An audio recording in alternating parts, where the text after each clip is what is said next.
Ministri i Arsimit Mirela Kumbaro dhe Ministri i Mbrojtjes Piero Vengu vizituan kampusin e ri të Akademisë së Forcave të Armatosura, një investim modern që ofron kushte bashkëkohore për formimin e profesionistëve të ardhshëm të forcave të armatosura. Jemi në kantierin e fazës parë të punimeve të kampusit të ri të Akademisë së Forcave të Armatosura.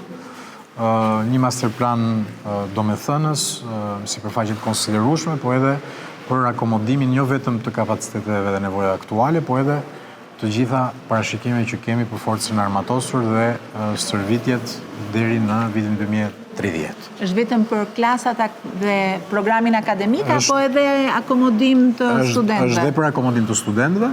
Faza e parë parashikon vetëm godinat e studimit, klasat, simulimin, bibliotekën, auditorët, dhe do kemi në fazën e dytë edhe elementet që lidhen me akomodimin, pra thjetin me jetesën, mensa, stadiumi. Mensa është dhe përfshirë që në këtë fazë. Ministri i Mbrojtjes nënvizoi rolin e kampusit si qendër ekselence në formimin ushtarak dhe akademik, duke shpjeguar se studentët e kësaj akademie trajtohen me pagesë gjatë periudhës së studimeve dhe kanë mundësinë e specializimit në akademi prestigjioze të Europës dhe Shteteve të Bashkuara. Kemi pasur një rritje të mesatarës, që është e vërteta këtë vit, që na mundson gjithashtu që për specialitetet e inxhinierisë, të kibernetikës, realisht të kemi prurje shumë cilësore. Studentët paguen nga momenti që kryejnë betimin dhe formimin mbas muajve të parë dhe betohen, paguen, janë me rrogë cilësore, sepse praktikisht një ushtarak në vit të parë sot merr 800 euro rrogë, dhe pastaj ka ecurin me gradat, me vështirësinë, dhe elementi dytë tërheqës ka të bëjë edhe me faktin që specializohen në akademi ushtarake shumë cilësore, në vende aleate të përzgjedhura, padyshim në Shtetet e Bashkuara, po edhe në Francë, Itali, Turqi, Greqi, dhe kjo i shton kurikulës praktikisht atë elementin tërheqës. Si është raporti djemë dhe vajza? 25% janë vajza. 25% janë vajza. Ka rritje të kërkesës Ka rritje, po patjetër. Nga vajzat?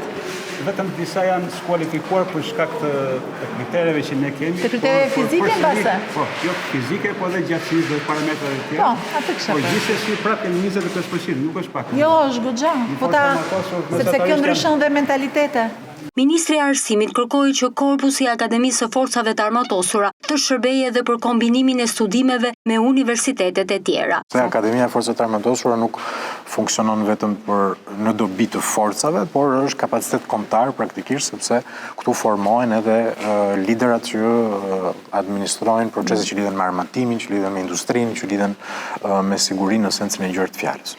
Dhe të mira janë edhe kjo iniciativa me fundit, unë dua ta përmend sepse edhe kam pasur një hënë shumë pozitive të masterit të kombinuar që kemi bërë për shumë në Universitetin e Vlorës në fushën e marinës, por edhe të aviacionit.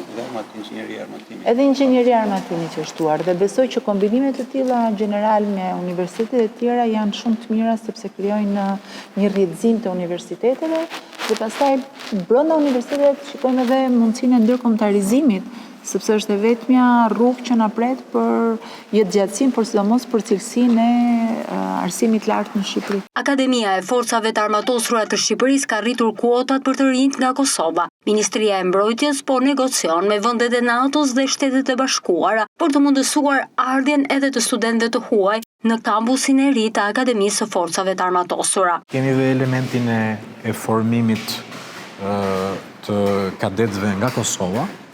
Kemi rritur kuotat dhe për ta, që është e vërteta. Dakord.